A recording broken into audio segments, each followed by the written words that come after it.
안녕하세요. 사이펜 사드립니다. 오늘 토요일인데 다들 즐거운 주말 되시고요. 오늘은 세 가지 알트코인의 매수 최적기는 언제일까? 그다음에 이제 이더리움 최저 가격, 그다음에 리플사의 글로벌 커런시에 대해서 관련해서 얘기 한번 해보려고 합니다. 자, 첫 번째로 이제 많이들 아실 것 같은데요. 로즈리오스 그 전 미국의 조폐국장 실제로 달러에 본인의 사인이 들어가죠. 굉장히 인사이트가 있고 통화에 대해서는 굉장히 이제 정점이 올라 있는 그런 사람이었죠. 이게 벌써 21년도에 나온 발언인데요. 5월 달이었죠. 이때 이제 XRP에 대해서 이제 의견 좀 말해달라 그러니까 XRP는 몇 안 되는 믿을 수 있고 합법적인 사용이 가능한 암호화폐 옵션이다. 그래서 기관급들이 크로스보더 페이먼트를 세틀한 데 사용할 수 있다. 그러니까 지금 상황 보면은 굉장히 점점 맞아 떨어지지 않을까요? 굉장히 확신을 하는 거죠. XRP 미래에 대해서. 이제 무려 조폐 국장이었습니다. 라틴 아메리카 여성 처음으로 하버드에서 그게 그 초상화였나 걸리는 거 있잖아요. 그러니까 처음으로 걸렸다 그러더라고요. 그러니까 라틴 아메리카 여성 입장에서는 굉장히 입지적인 인물이었고요. 이건 뭐 여담인데 저도 예전에 어렸을 때 하버드를 한번 가봤는데 놀러 간 거죠. 캠퍼스 투어를 해봤는데 그 어린 시각으로 봐서 그런지 몰랐는데 저는 상당히 지루했고요. 이제 정말 놀랐던 건 이제 MIT 공대였죠. 그러니까 어린 시각으로 봤을 때는 이거 무슨 공장 아닌가? 절대로 비하하는 거 아닙니다. 어릴 때 시각으로 봤을 때 그랬다. 기억이 나서 말씀드리고 있습니다. 자, 이제 뽀고리가 지금 또 뉴스에 나왔는데요. 지금 이 거물이 아니죠. 그냥 큰 뭐 사기꾼이라고 봐야죠. 뉴욕에서 열린 그 보수 청문회에서 카플란 지방법원 판사에서 감옥에 수감되었습니다. 저는 이게 쇼라고 봐요. 왜냐하면은 얼마 전에 모든 혐의 벗어나는데 다시 또 얼마 지나면 풀려나지 않을까 저는 그렇게 보는데 그 2억 5천만 달러 보석금 그게 다 투자자들 돈이잖아요. 그러니까 이거 짜고 치는 것 같고요. 일단은 이제 이걸 봐야 되는데 이게 어떻게든지 간에 SEC의 또 뒷목을 잡을 수 있지 않나. 그래서 한번 지켜보고 있습니다. 저기 보시는 게 지금 이제 비자에서 나온 이제 이더리움과 이제 관계를 얘기해 주는 건데요. 쭉 내용을 보면 사실 이게 작년에 나오는 거예요. 지금 이게 델리게이블 어카운트 셋업을 하는 걸 이제 보여주는 건데 이게 뭐 핵심은 이거죠. 작년부터 비자가 이더리움을 연구를 하고 있었는데 그러니까 뭐 쉽게 말하면은 비자 신용카드랑 그 데비카드 그 직불카드 그걸로 이제 이더리움 수수료를 결제할 수 있도록 이제 만드는데 그 핵심은 이더 수수료를 이제 이더리움 없이 법정 통화로 결제하는 테스트인 거죠. 그러니까 이게 완성이 돼서 상용화가 되면은 사용자들이 이더 가스비를 낼 때 이더리움이 필요 없는 건데 이게 쭉 얘기를 들어보니까 이제 최근 걸 보니까 아직은 굉장히 작업이 어렵다 그래요. 이렇게 어렵게 하지 말고 XRP를 했으면 얼마나 좋았을까 이제 그런 생각이 드는데 사실상 이제 이런 소문이 나오잖아요. 그럼 지금 원래는 유동성이 풍부하면은 굉장히 가격이 많이 올랐어야 되는데 지금 뭐 거의 안 올랐죠. 그러니까 다시 한번 가장 중요한 거 시장에서 가격이 오른다는 건 유동성. 그 뒤도 유동성. 계속 유동성입니다. 리플 같은 경우도 마찬가지였죠. 소문이 그렇게 좋고 실제로도 명확성 얻었는데 올라가는데 한계가 있었고 지금 잘 방어를 해주고 있지만요. 이더리움도. 근데 이거를 실망하실 필요는 없는 게 지금 이게 다 카운팅이 되고 있는 거예요. 이런 게 재탕이 계속되면서 불장 때 올라가면은 새로 들어온 뉴비들은 코인을 매수할 수밖에 없습니다. 그럼 저희 같은 입장에서는 이제 언제 이제 매도를 할까? 이제 그렇게 보시면 됩니다. 자, 이렇게 참고를 하시고요. 그리고 이제 알트코인 대해서 제가 말씀드렸었는데 사실은 뭐 그때 이때였었죠. 이때 한번 쭉 빼면서 이때부터 이제 알트의 장이다 이렇게 사람들이 많이 판단했었는데 제가 이제 1년 전부터 이때 말씀드렸었는데 저는 눈에 보였었거든요. 이렇게 올라갈 때 이게 알트 장은 아니다. 알트 반등장이다. 그래서 추매나 물타기는 조심하셔야 된다. 투자할 때 길게 보시라. 그런데 이게 제가 이 당시에 말을 강하게 못했던 이유가 뭐냐면은 물론 제가 틀릴 수도 있고 제가 이제 말하는 게 이제 스킬이 부족하니까 그러니까 왜냐하면 모든 알트가 다 빠지는 게 아니에요. 일부러 이제 세력들이 잡코인 같은 거 펌핑 시키는 경우도 있고 그러니까 이례적으로 비트코인 캐시라든지 이제 XRP 등등 이슈에서 크게 올라가는 경우가 있는데 그거는 이제 알트 장이라 보시면 안 되고요. 알트의 수가 얼마나 많아요. 그러니까 지금 보시는 차트가 이더리움이랑 비트를 제외한 이제 토탈 3 이제 알트의 총합을 보는 건데요. 그러니까 여기 보시면 이때 사람들이 알트장이다. 이제 물 타고 많이 올라갔었죠. 근데 이때 대형 이제 가래떡보기가 쭉 나왔죠. 근데 이러면서 계속 지나다가 여기서 또 한 번 나왔죠. 그러니까 로우 하이, 로우 하이, 로우 하이. 지금 여기에 있는 거예요. 또 로우 하이. 그러니까 지금 여기에 있는 건데 나와가지고 실제로 근데 이게 많이 지칠 수밖에 없는 이유가 뭐냐면은 그러니까 제가 그래서 조심스럽게 말씀드렸던 이유가 현금을 어느 정도 가지고 있으면은 알트코인 이제 매수를 하실 좋은 타이밍이 오실 거다 이렇게 말씀드렸던 이유가 사람들이 이때 기대했을 때 보잖아요. 이때가 작년 6월 달이었어요. 근데 이 프로세스가 굉장히 길거든요. 사람들이 눈치를 못 채는 경우가 많아요. 지금 1년 2개월이 지났는데 지금 여기 와 있습니다. 지금 그러니까 이게 얼마나 지쳐요. 천천히 빼가지고 이때가 455였는데 지금 339빌리언이잖아요. 이렇게 참고를 하셨으면 좋겠고요. 근데 이거를 제가 확실히 말씀드릴 수가 있는 게 일반적으로는요. 과거 프랙탈을 제가 나중에 시간 되면 쭉 보여드리겠지만 리커버리해 지금 다른 말로 현재가 프리하빙이에요. 그러니까 비트코인 반감기 전에잖아요. 근데 알트 불장이 온 역사가 한 번도 없어요. 그러니까 지금도 명확하게 리테일이 들어와야 되는데 지금 상황에서 여러 가지를 봤을 때 리테일들이 들어올 상황은 아니잖아요.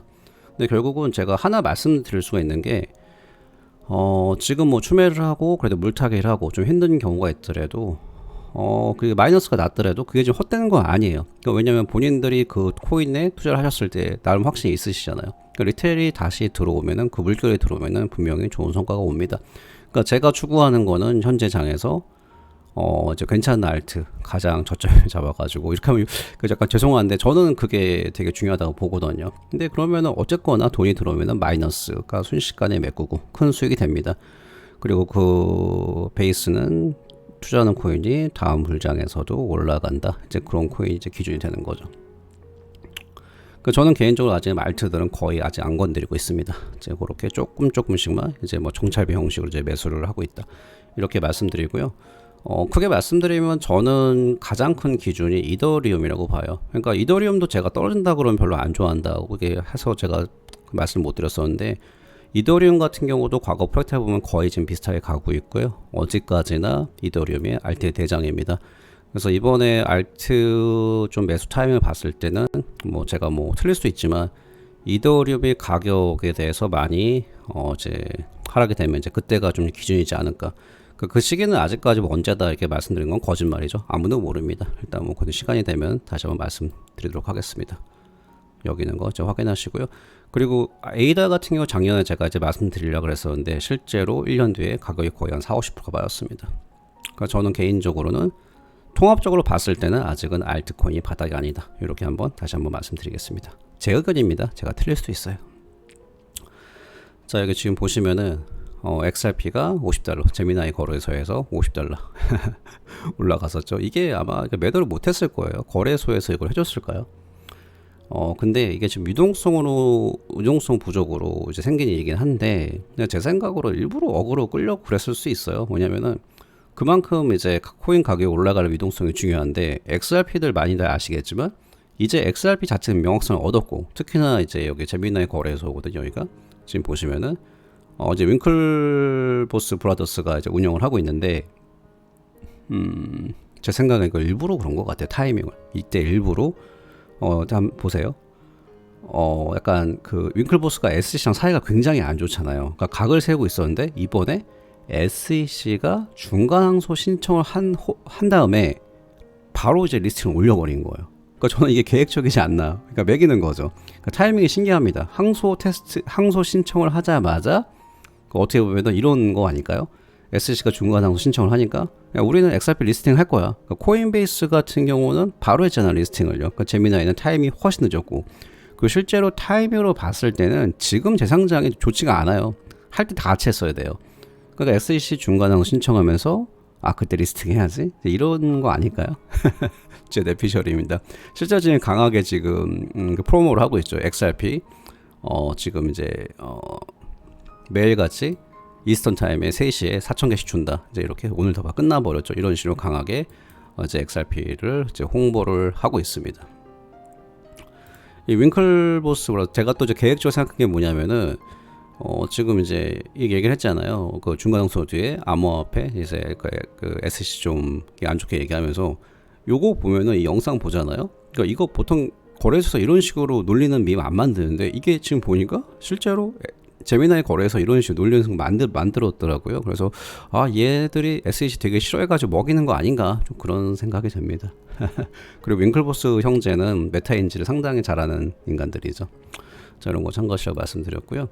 되게 좀 흥미로웠습니다. 이번에 조엘 캐츠, 데이비 숄츠가 여기 대해서 동시에 두 개의 세계 준비 통화 가능성에 대해서 얘기를 하는데 이거 되게 좀 3분짜리인데 다 들어오기는 그렇고요. 초반 잠깐 들어보면은 Do you believe that there can be two existing world reserve currencies? 그러니까 여기서 지금 질문자가 물어본 게 두 개의 그 월드 리저브 커런시 글로벌 준비 통화 가능성이 있냐 이렇게 물어보니까 여기서 또 쭉 얘기를 하는 거거든요. 데이비 숄츠가. To simultaneously exist. I do, and I think that could happen. I think it's quite realistic. 굉장히 현실적이다라는 말을 했고요. 그러니까 되게 재밌는데 이거를 제가 다 이게 번역해주고 싶은데 시간이 너무 오래 걸립니다. That a lot of the world is just done with the dollar. As be biased. 그러니까 이거를 제가 요약해서 말씀드리면 저는 다 들어봤으니까 굉장히 현실적이다. 이거 보고 좀 놀랐어요. 이 사람이 이걸 현실적이라 그러는구나. 그러니까 quiet realistic이라 그랬잖아요. 그러니까 요는 이거예요.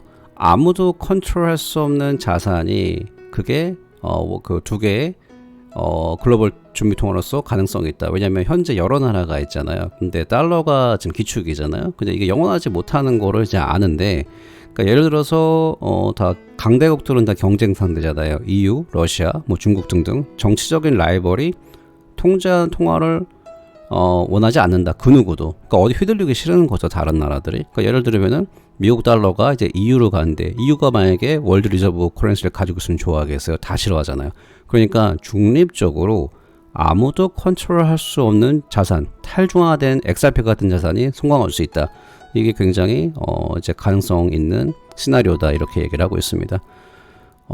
그래서 대형은행에 관해서 뭐 문제도 얘기를 많이 했고요. 근데 이렇게 되면 이제 굉장히 XRP 있어서 사실 뭐 돈이 되는 거죠. 이렇게 되면 달러를 가지고 있다, XRP를 가지고 있다. 그건 좀 시기가 걸릴 수 있겠지만 점점 이제 구체화가 되지 않나. 제가 이렇게 생각을 하고 있습니다. 잠시만요.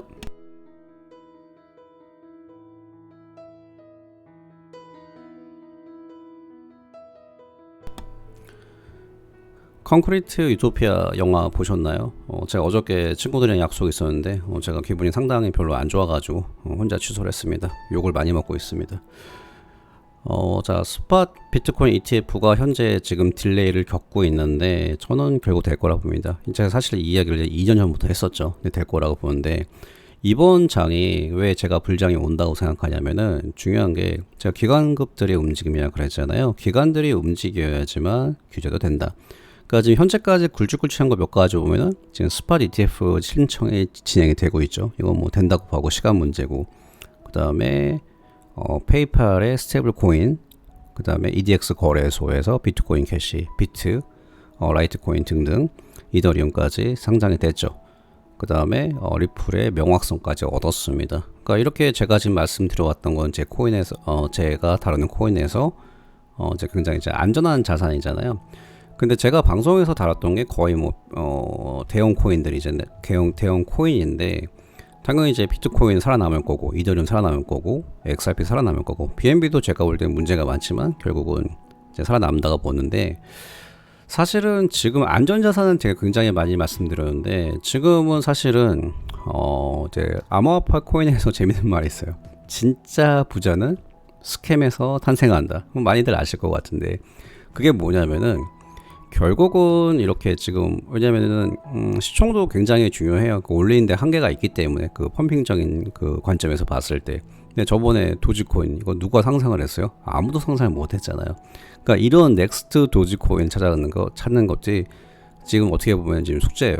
이제 카르다노도 30센트. 근데 지금 제 생각엔 더 빠질 것 같고요. 그렇게 이제 더 빠진다, 바닥이 된다. 그러면 그때는 이제 말씀을 드려야겠죠. 뭐 제가 공개적으로 말씀을 못 드릴 수도 있겠지만 왜냐하면 제가 틀렸다고 또 욕먹을 수 있으니까. 근데 지금은 결국은 다음 장에서 가장 크게 터지는 코인, 도지코인 같은 거, 체인링크 1,000원대였잖아요. 근데 뭐 이게 엄청 났었죠. 뭐 거의 한 100달러까지 갔으니까 10만 원이었나? 그러니까 에이다, 루나 등등 끝이 없습니다. 그러니까 이번 불장에서도 분명히 나올 거예요. 많이 나올 거예요. 사실은 근데 불장에서는 정신이 없기 때문에 가장 어떻게 보면 지금 타이밍이 되게 좋습니다. 그러니까 제가 일일이 다 꼽아 드릴 수는 없어요. 왜냐면은 이거는 뭐 스스로, 그러니까 예를 들면은 본인이 코인 가지고 있고 이걸 해서 알아보면은 이게 다음 장에서 뜨겠다 안 뜨겠다 이걸 알 수가 있거든요. 그래서 뭐 제가 간단하게 팁을 드리면은 상위 안전자산 좋지만 일부 같은 경우는 이 100위권 시총이 적은 거 이런 걸 좀 연구를 해보시면 어떨까, 그렇게 한번 말씀드려봅니다. 자, 오늘은 여기서 방송 마무리하겠습니다. 감사합니다.